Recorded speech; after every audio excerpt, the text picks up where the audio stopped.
All right, everyone. So I'm back just to give you a little update. I was able to get these seats to work. I was able to transfer the Generation 2 seats into a Generation 1 1985 500 SEC Euro spec. All right, so what I did was most of the wires, well, three of the five off the original set matched up perfectly. There were two additional wire harnesses that did not match up perfectly. These two wire harnesses were different because, well, one had a feature in the original seats that these seats do not have, and that is adjustable headrest. These seats from the Generation 2 does not have adjustable headrest, and so there was additional motor on the backside that required a connection.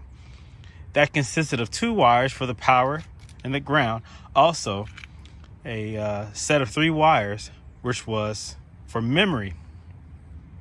The original seats had memory function. You see here, this is the original switch right here, which as you can see has 1 and 2, which is for memory. These coincided with the original tan factory seats. They had power headrest. These do not.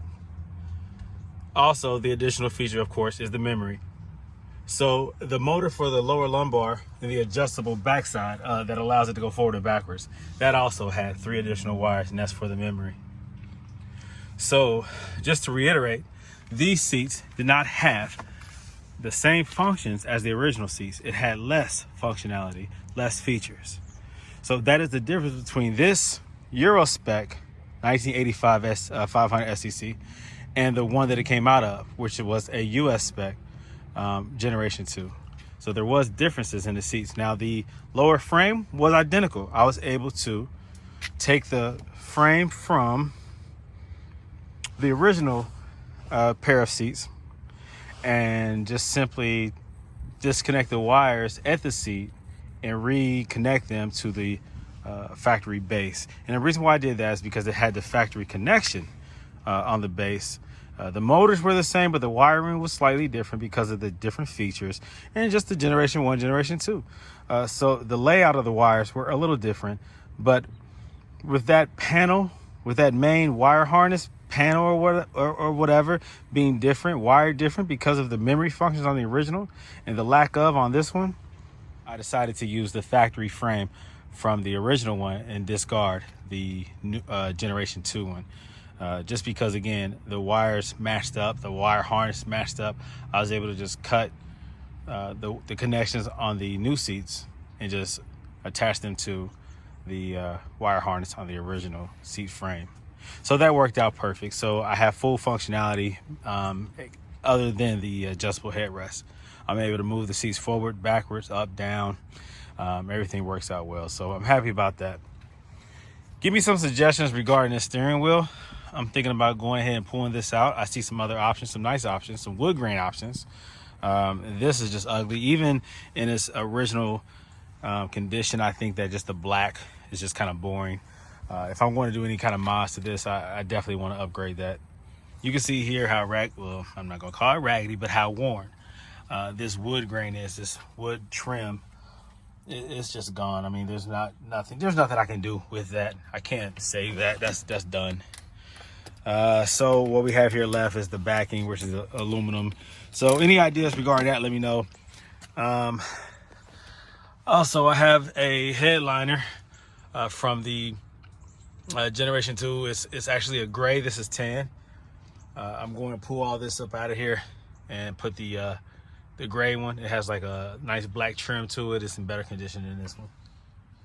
Let's see. I still have a lot of parts. Still have a whole lot of work to do. I am in no way, shape, or form near completion. I have a lot of work to do, but I'm making progress, as you can see. The seats are in there and they work. So more to come, more updates to come. I'll keep you posted. I know that this is a serious project and this can get quite expensive. I'm trying to cut costs as much as possible and be reasonable because I don't want to have too much in this car and then be upside down with what I can get out of it if I ever decide to sell it. I don't know what I'm do with the car quite yet. I'm still kind of open, regarding what direction I want to go, how far I want to go with it. how modified I want to, you know, go.